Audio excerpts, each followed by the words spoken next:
What I'd like for you to do is, it looks like most people have at least 4, if not all 5. What I'd like to do is I'd like to play a game. And the game is very simple. What I want you to do is I want you to find 2 people for each one of the things that you've written down on your paper. And these people can be people who have the same thing on their paper, or it's something that they share. Right? So it's something that they agree with that you have on your paper as either a good idea or they actually have it in their own life, even if it's not written on their paper. So I want you to find 2 people for each one of the things that you wrote on your paper, and I want them to put their initials next to what they either agree with or they actually share on their own paper. All right? Is that pretty clear? All right. You have 90 seconds to do so. You may begin now.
Was there anyone who was actually participating? Is there anyone that has no signatures on their paper at all?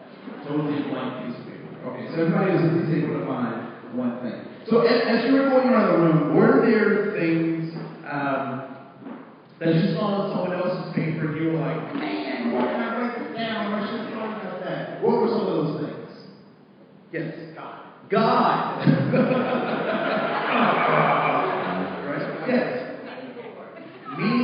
work, you saw that on someone else's paper and said, I wish I had one more circle. Yes, sir. Help. Yeah, that's a great one, right? One more. Forgiveness. Right? Those are great attributes to write down. As you were going around the room, were there also things that were either difficult to find someone to sign on or sign for, or you actually didn't find anyone to sign on? Were there any of those? Okay, what were some of those? Yes, sir. Impact. All right. So please raise your hand if making an impact, making a difference in people's lives is important to you, even if it wasn't written on your paper. Raise your hand. All right. Great. Two more. Yes. Communication. So, receiving and giving communication, if that is important to you, please raise your hand, even if that was not written on your paper. All right? Cool. One more. Yes. Ethnicity. If your ethnicity is important to you, even if it wasn't written on your paper, raise your hand. All right? Cool. And it's not to you. Nature. If nature is important to you, even if it's not on your paper, raise your hand. All right, great. That's really good, especially since most of us work here in the city with 2 lakes. That nature is really important. A beautiful part of the world. And so, what do you think is what's the point of this particular game or activity? What do you think the point is? Yes, sir. The point is we're more likely we may have realized before going. All right, that we are more likely we may have realized, right? And I would imagine that, so we'll keep going on with that, right? We'll go with that. We're more similar than what we realize. Now, I don't know what kinds of trainings or whatnot you've been a part of. I will say that the trainings that I have participated in spend a lot of time talking about our differences and not a whole lot of time talking about how we are more alike. And so it's my belief that, in fact, we are more alike than we are different. And we'll talk more about that this afternoon. So as you were going around the room and you're looking at people's papers and you saw things where you could connect, what did that make you? How did you respond to finding those connections? You're excited about finding those connections, right? Were the folks who were somewhat surprised or were delighted when they found connections with other folks? Yeah. Did you find some connections with folks that you didn't necessarily know you had connections with or commonalities with? All right. Cool. Yes. There were some people that said, "Oh, sure, we have this one." You know, they know me well enough to know that would be important to you. Yeah. So folks know you well enough to know what would be of value or important to you. Right. And I think that's extremely important as well, right? That we know each other, particularly since I think that one of the youngest folks in the organization has been here 6 years. It was kind of a joke.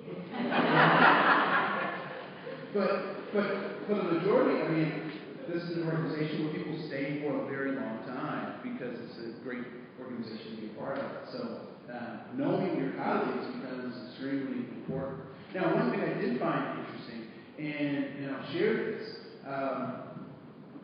was your comment specifically, because typically when I do this workshop, this is what I found. So I'll ask these sets of questions, and then you'll see why I thought that was an interesting point of view. So I'm just wondering about these next set of questions, right? So how many of you put your racial or ethnic designation as one of those 5 things that you value? Please raise your hand. So I have one person who said that. How many of you put your gender as one of those 5 things that you value? Okay. And lastly, And this one, I want you to jump up in the air, and I want you to wave your arms like you don't care if you can say yes to this one. All right? How many of you put your social economic status as one of those things that you value or that is important to you? All right. So why is it that the majority of us did not put our racial or ethnic designation, we did not put our gender, and we certainly did not put our social economic status? Why did most of us not do that? So those don't define us? Because those things don't define us. All right. Why? So they're kind of a given, and you kind of don't think about it. That's fine. You sheepishly kind of withdrew when you said that. Yeah, it's okay that you don't have to think about whiteness or being a woman, right? Honestly, those are great things that you don't have to really think about, right? Because they are kind of a part of what you are. Now, the interesting thing is, what's the most difficult thing to teach a fish? To swim? What's that? To breathe underwater would be tough. And actually, it is to see water, right? So that's kind of a joke and more of a kind of a philosophical conversation. But why would it be difficult to see water? It's very similar to why it's difficult to see air, right? Because we're immersed in it. And so, most often, particularly people who respond to their ethnicity as being important to them, typically are people of color, which I find interesting, right? And if anyone wants to, kind of address that a little bit as to why they put that on there, that would be great. If not, I don't want to put anybody in the spot.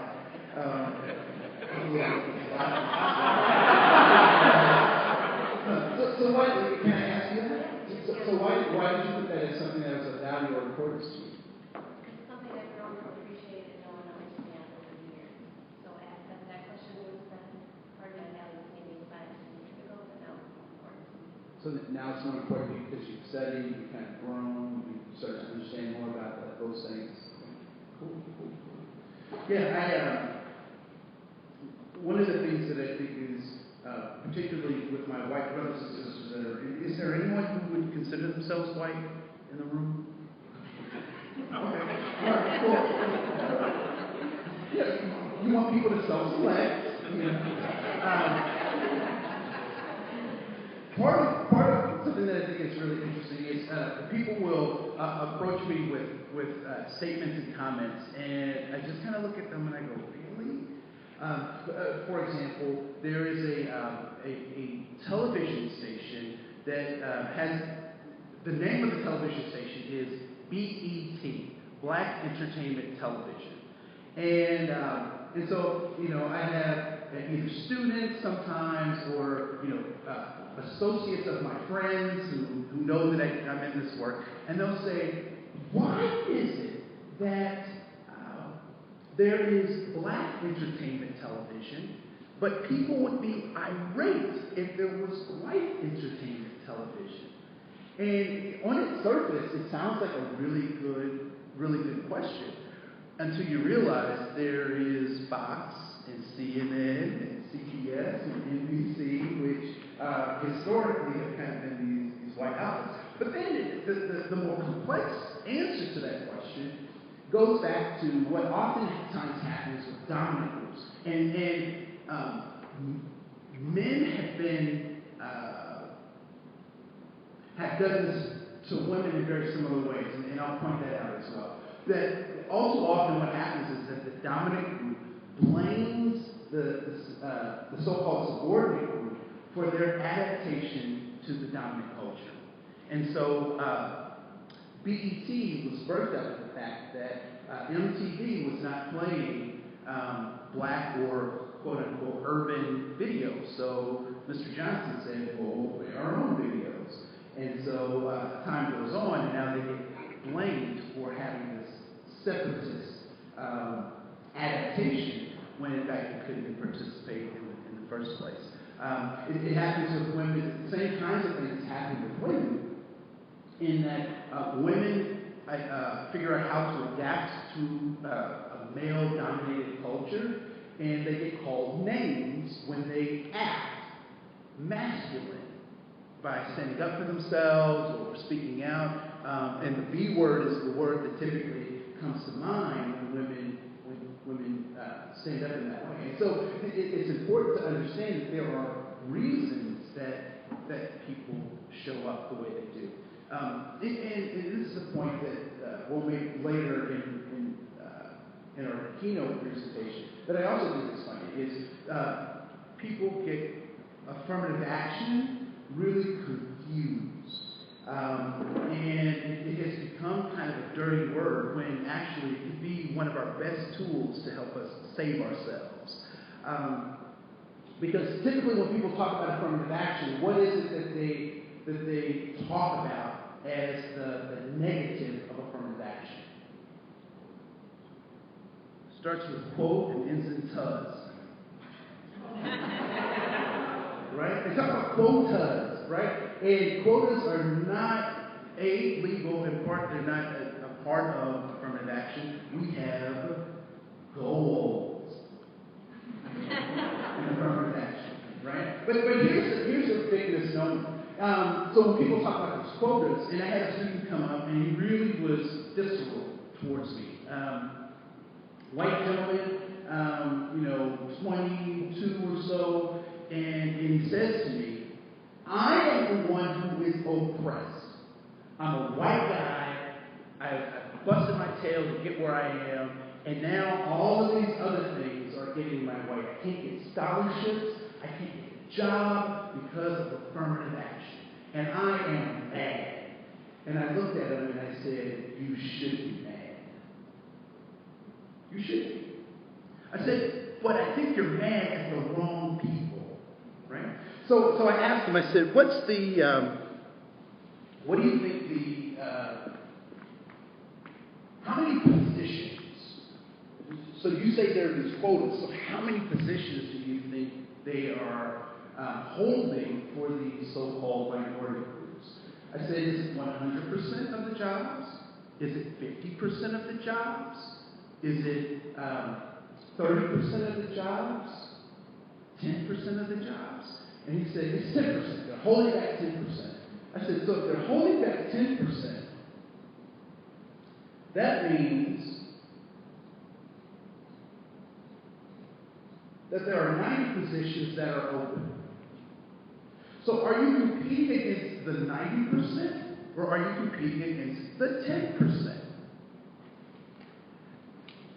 When he realized that he's competing against the 90%, then we got to talk about the truth, which was his soccer coach lied.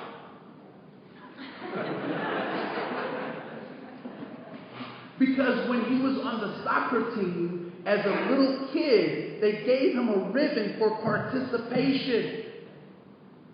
Everybody on the soccer team was a winner. Nobody was a loser. And so because he can't compete with the 90%, he then blames the 10% for his personal shortfall. And all too often, that's typically the conversation that ends up happening, particularly around affirmative action. We don't talk about the real deal. The other thing that I also think is interesting when we talk about college admissions and things like that is that people talk about, certain groups are getting certain points and all that kind of stuff.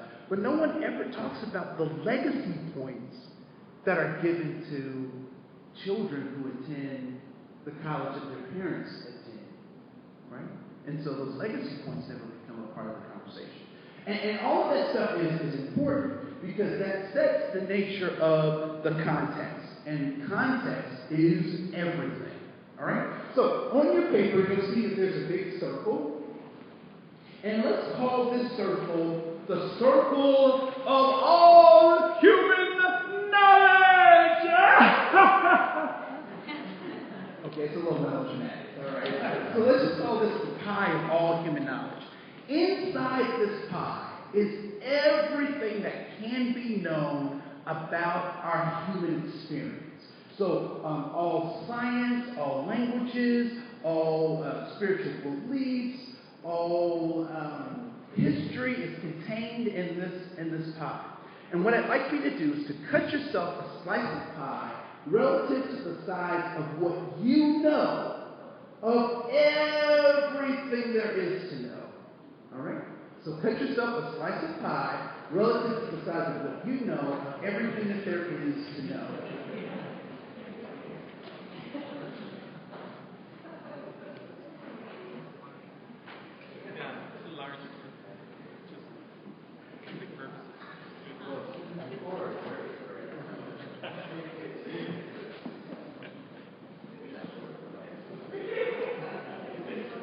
All right? So what are some things that you know that are contained in this piece of pie? What are some things that you know for sure? That you don't know much. That you don't know much? Okay. So you know that your piece of pie is relatively small compared to the rest of the pie. Yes? So you know what you have been exposed to. All right, so give me one thing that you've been exposed to that you know. Okay, so human resources. So you know human resources. What else?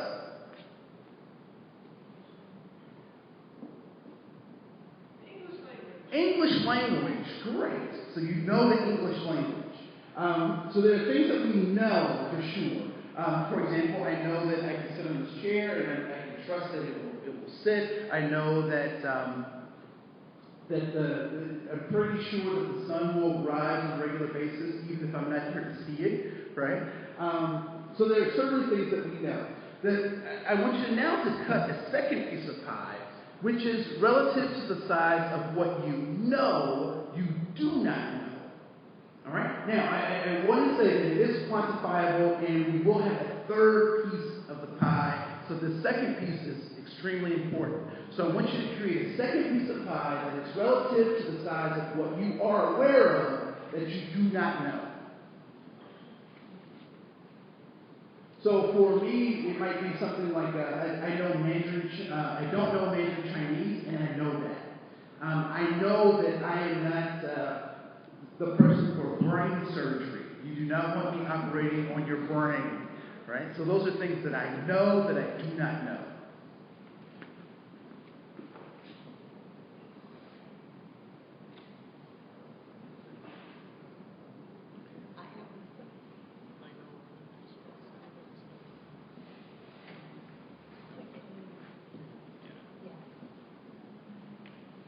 So there's a piece of pie that's what I know. There's a piece of pie that I know that I don't know. And what are some of those things that you are aware of that you do not know?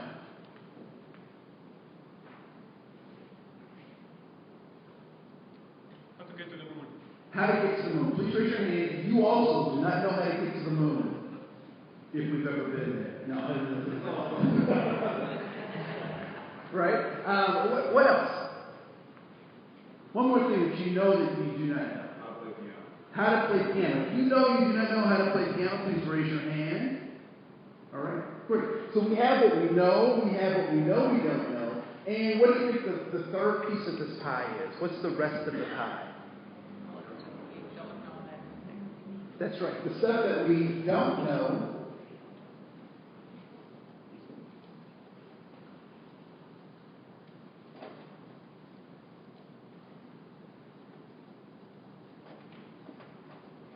The stuff that we don't know, which I also will call a blind spot.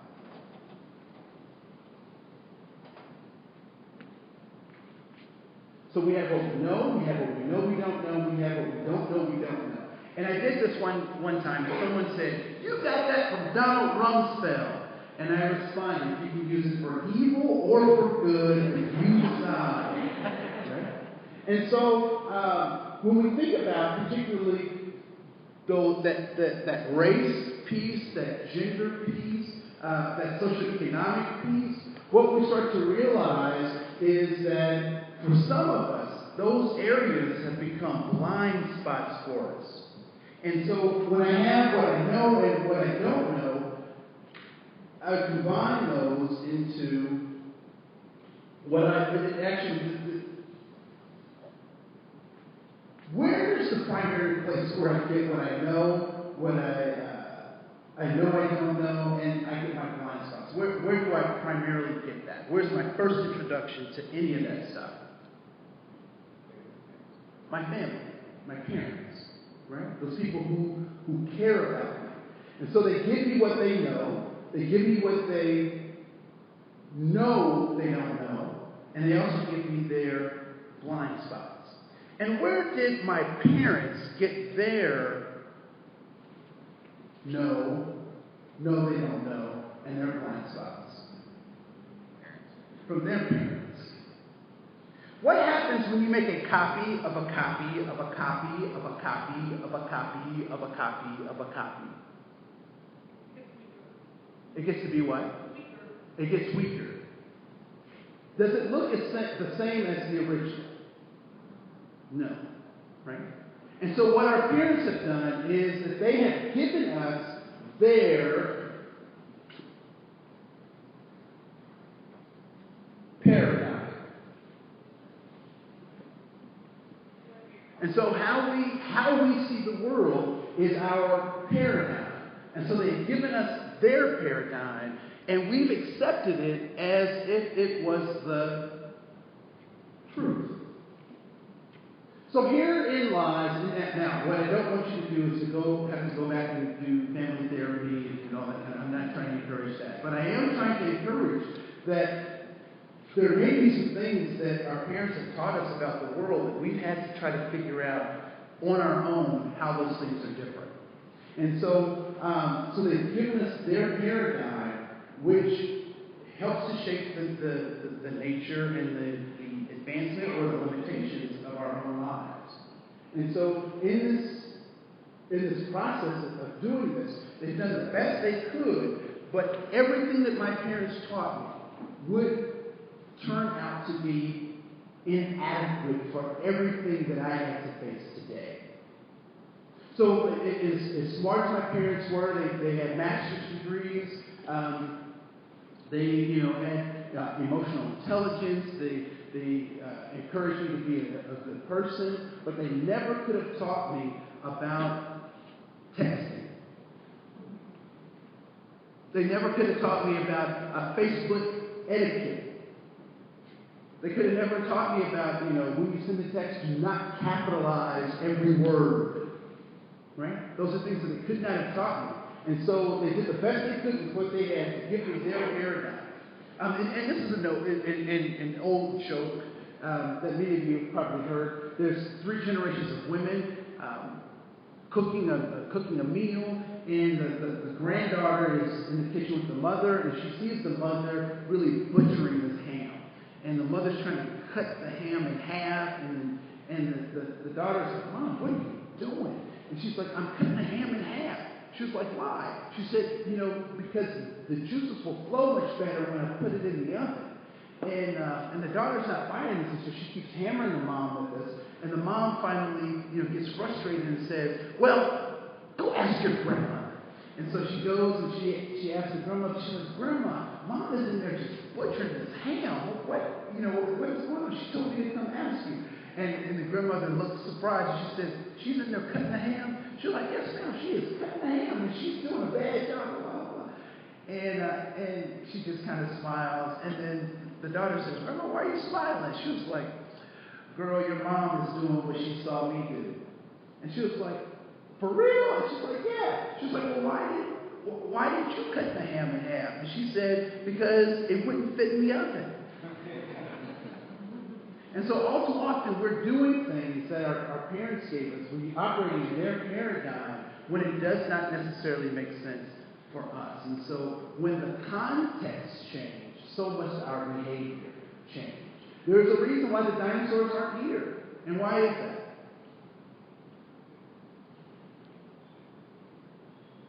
Why is it that the dinosaurs aren't here? They couldn't adapt. They couldn't adapt to the change in the environment. And unfortunately, there may be family members that we have that are dinosaurs and will need to die before we get some real systemic change. But we have to recognize that context is extremely important in making that change happen. And so one of the things that I like to think about, particularly when we talk about changing people's paradigms and changing how they think and changing how they interact with the world is that I like to go to Plato's allegory of the cave. And so if you open up your handout, it is for demonstration only, not to actually be read because the font is very small. So, how many people are familiar with Plato's allegory of the cave? All right, cool. So I have a couple folks who can help me with this. And so, anyone seen the movie The Matrix? Anyone seen that movie? Okay. Anyone seen the movie What Dreams May Come with Robin Williams? All right. So both of those movies are based off Plato's allegory of the cave. And so we'll spend a little time kind of discussing that. So imagine prisoners chained since childhood deep inside a cave. So first of all, when you think about a cave, who should be in a cave?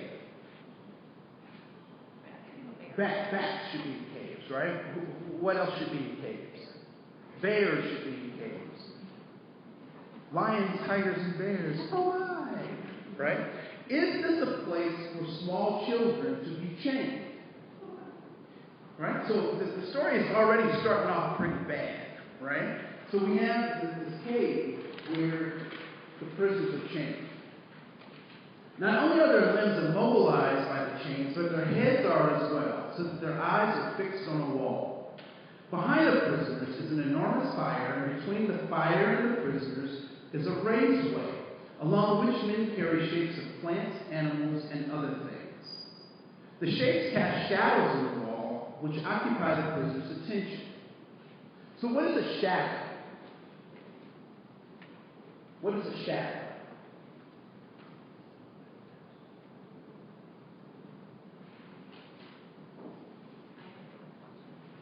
It's like a reflection? Okay, it's like a reflection, but it's not. It's a black and white image. Oh, it's a lack of light. Okay? Shadow. What's a shadow? It's an illusion. Is the shadow the same? Is my shadow the same as seeing me? No. But there are some characteristics of my shadow that can lead you to believe that it is me. Correct?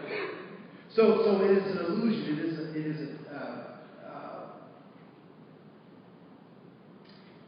It is an optical illusion in a sense. It's trickery, right?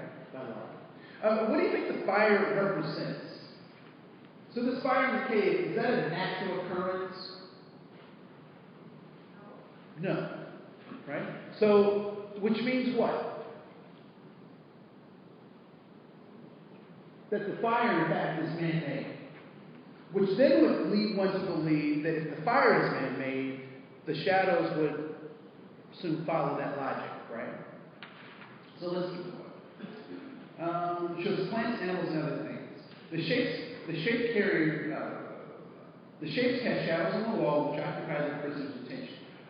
What should prisoners be thinking about? Getting out, right?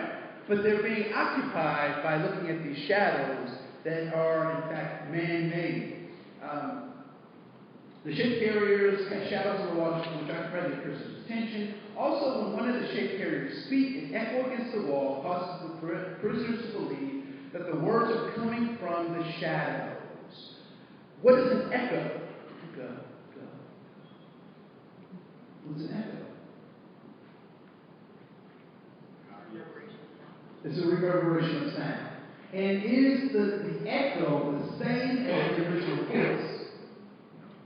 No, right? So they're looking at distorted images and listening to distorted sounds, and they actually think that they're connected.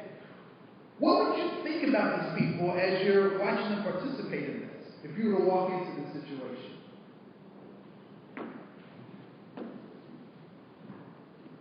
You think it's laughable? You might think it's laughable, right? Because you're like, hey, people, no, this isn't real. Now, I don't know if you've experienced this, but people make financial choices very much like this. I know that you've not experienced this in your work, but sometimes there are people who take out accounts or utilities, and they're using their child's social security number. It seems laughable unless you're in the cave. For these people who are chained in this cave, why does this behavior not seem laughable?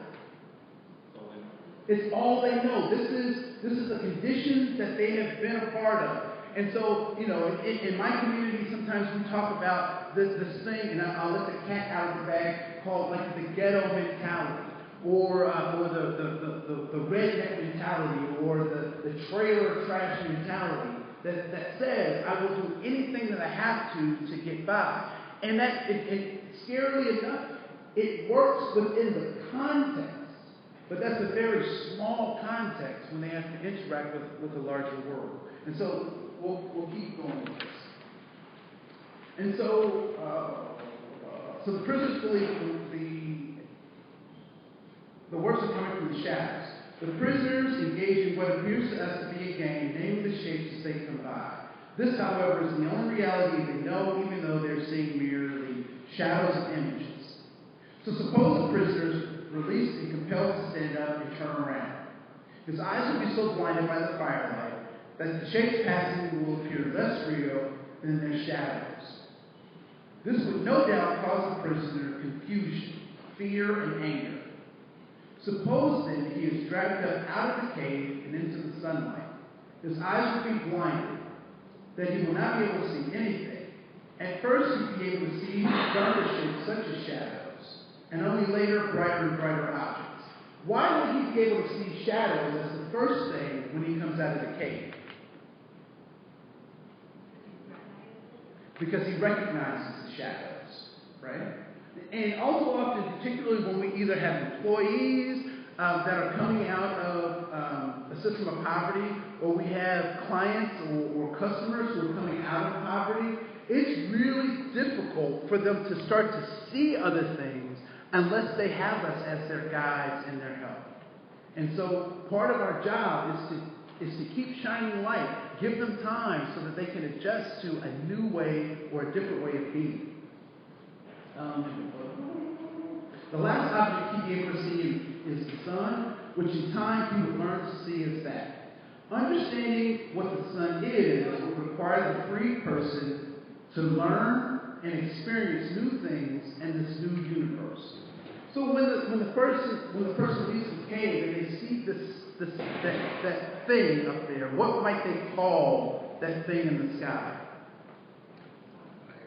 They might call it fire in the sky, right? What would it take for them to understand that that is not fire in the sky? What must they then realize?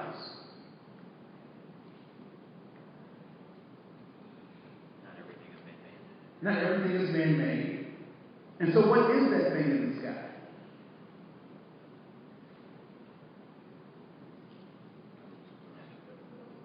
It's what? It's the sun. So what do I need to know to understand what a sun is? It's what?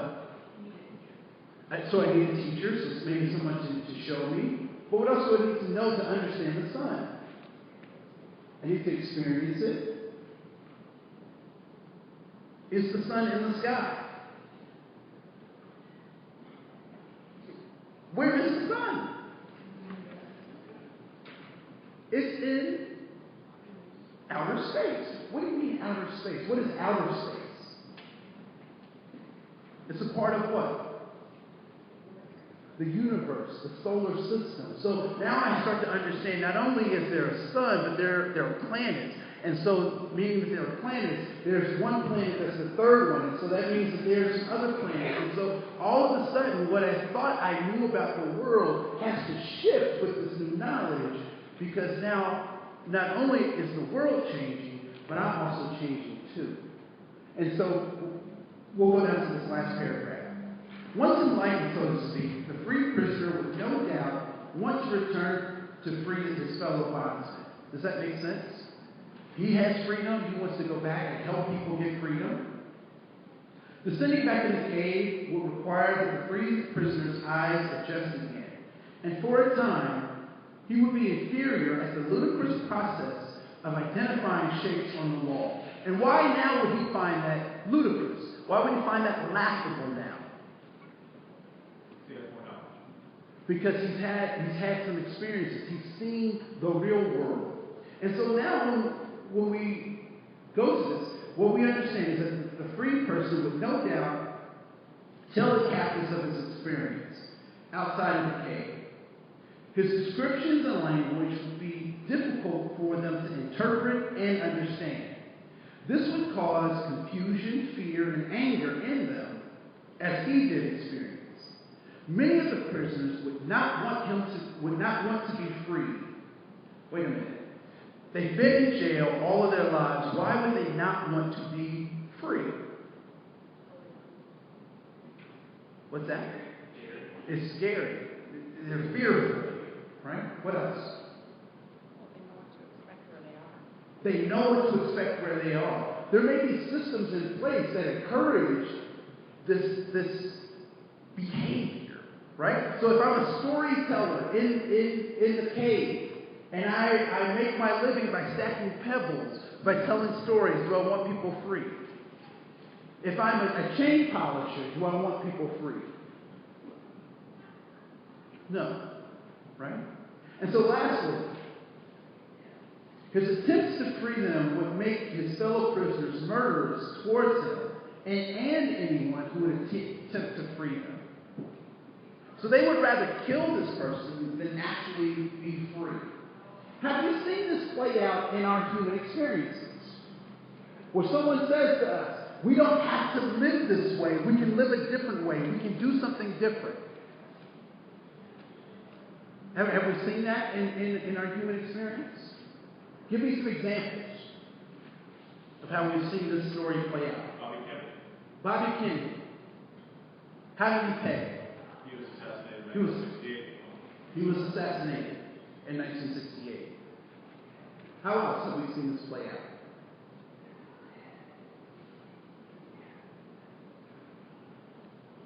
Yes, sir. Okay, Jesus Christ said there's a different way of leading, so we'll do this, and he paid with his life. I think about Gandhi, the father of modern India, right? He stood up to the British Empire and said, you will leave our country, and once you leave our country, we will still be friends. And in fact, that's exactly what happened. But he also paid with his life. And so here is the question. Is it worth it to be the free person?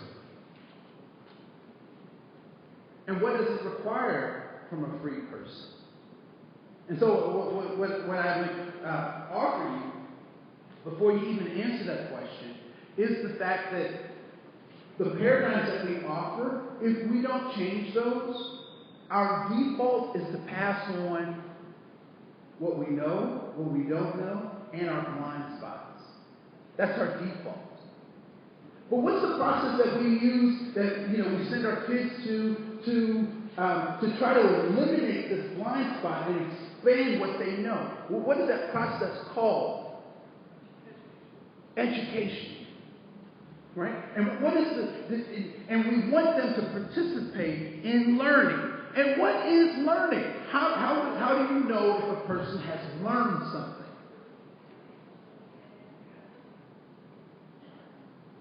Okay, so you give them a test. Does that guarantee that they learned? They can teach it. So they can teach it. Is an indication that learning has happened. What else? That they demonstrated that it is a change in behavior, right? And so if I keep passing along the same paradigm, and I've had different experiences, but I keep passing on the same paradigm that I was given, it is clear that I have not what? Learned. And so when we look at Plato's allegory of the cave, what it begs us to ask is it worth it to be a change agent? And unfortunately, as leadership, you are already outside of the cave. Many of you, I don't know the nature of your organization. organization, but I would imagine that there are people and employees that, because of your status as a leader in the organization, don't like you. I'm not saying that they don't respect you, right? But they may not like you. And part of the reason is that you have the responsibility of being a leader in the organization, which means that you will sustain and advance beyond the character assassinations that oftentimes come with being a leader. The other part about that is that you can't be an effective leader if you hold on to these old paradigms in the face of information that is the opposite of what you know to be true. What is in terms of land mass, what is the largest continent on the in the world? Sorry, on the planet. What is the largest continent? Russia, okay. Antarctica. It is in fact Africa. The United States, Asia, Australia, India, and the United Kingdom can all fit in the landmass of Africa. The truth versus our reality. And so what we have to recognize is that sometimes our truths are not necessarily what is real. And that we get to create the meaning for our own lives and for those people who follow under us. It's important to also recognize that why is it that people change or don't change? It's either attractive or not attractive to them. And so as leaders, part of our job is to make the change that we want to see in people attractive. And the way that we do that is by how we live our lives and the kind of character that we have. All of this stuff is stuff that we can control. We have access to more information. We have access to uncovering our blind spots. And that becomes our responsibility to do that as leaders in the organization. I have a lot of time. So we'll stop here. We'll pick up more after lunch, and I'll see you this afternoon. Thank you.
Do a little better. Do you want it up now? Sure.